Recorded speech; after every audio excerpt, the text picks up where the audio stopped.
This is Art with Lita, and I am Lita, and you are most welcome here. You might notice that I am in a different filming location. I am speaking to you from Africa. We are here for several months to do our ministry work, but today I wanted to show you this. I made this horse the other day, and I just wanted to do something that was really pretty, just very colorful, very pretty, kind of ethereal. And I wanted to do this circular pattern around his head. Now, it's not supposed to be a moon. It's just a circular pattern. What else can you say about it? Anyways, come along with me. Let's make something pretty.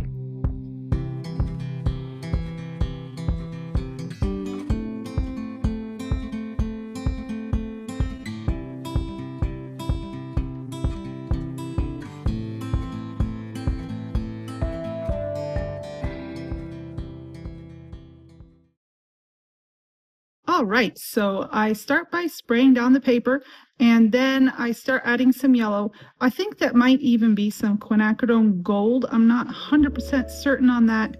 What I'm trying to do at this stage is just spread that color around. You see I've got a little fine mist sprayer there, and I'm just spraying it around and moving that color around.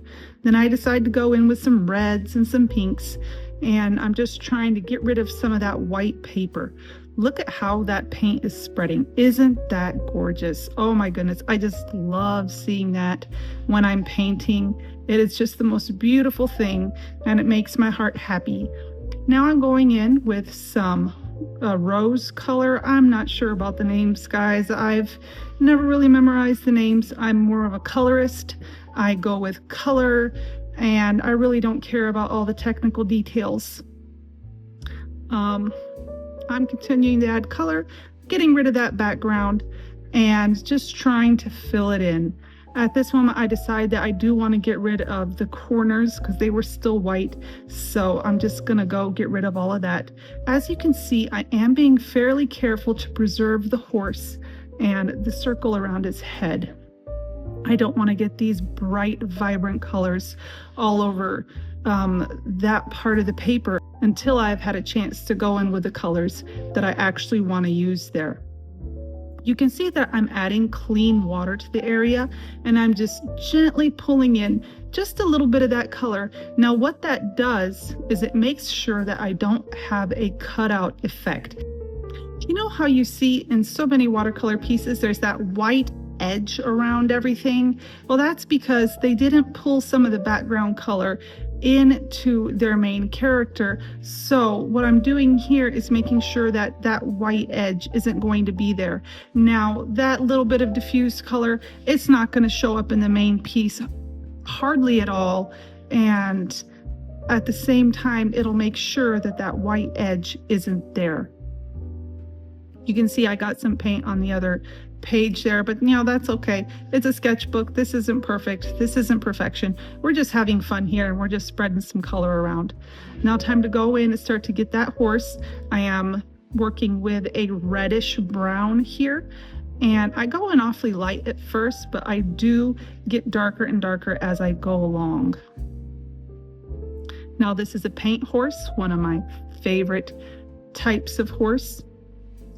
I love getting in all the different shapes and all the different colors that a horse like this would have. As you can see, I'm not sticking with just brown, but I'm going in with different colors with some orange and some red. And this is a very deep, I don't know, what color is that? That's like a very deep maroon color almost. The maroon has a little bit more purplyness to it.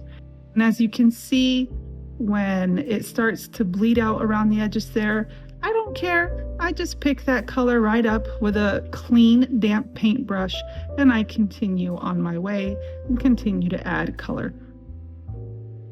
I do add a pop of blue in there. I have no interest in making my paintings look like pictures.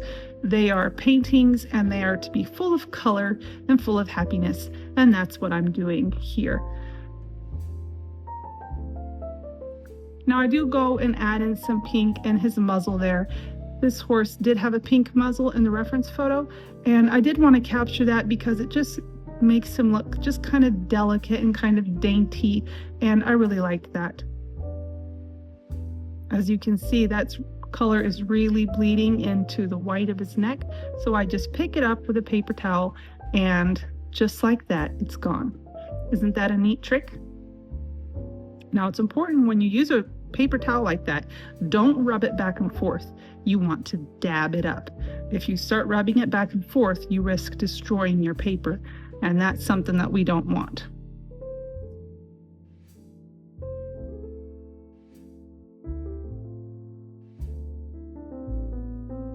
As you draw and paint horses, if there's one thing you want to do, it's learn how to make a proper looking mane and a proper looking tail.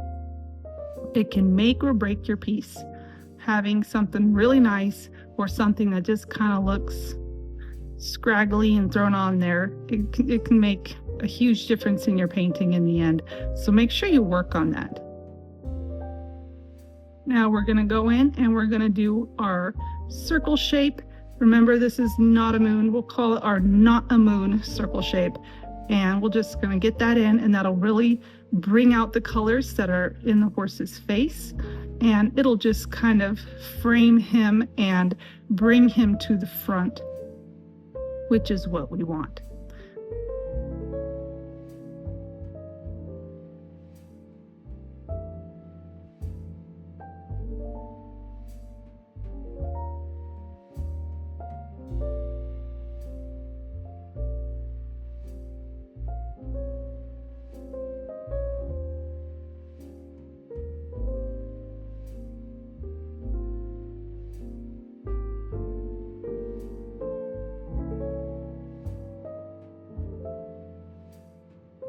Now what I'm doing there is I've just added a band of color around the outside, and then I go in with a damp paintbrush and I just dampen the paper around that line and let the color seep into the damp part of the paper, and that'll give me a nice soft edge.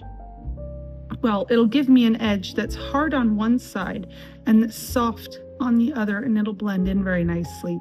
Even on super smooth paper like this, it's a trick that works rather well.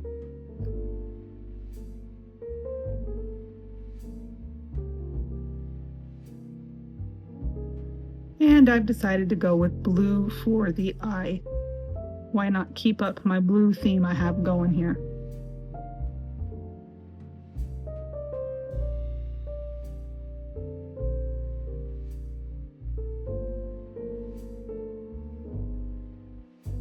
They say that eyes are the window to the soul. And I do always try to make a nice expressive looking eye in my horses.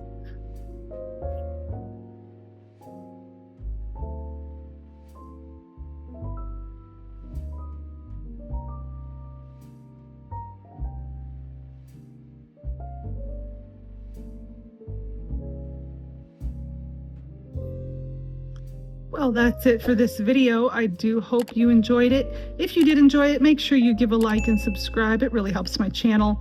Anyways, that's all I got for you today. Lita out.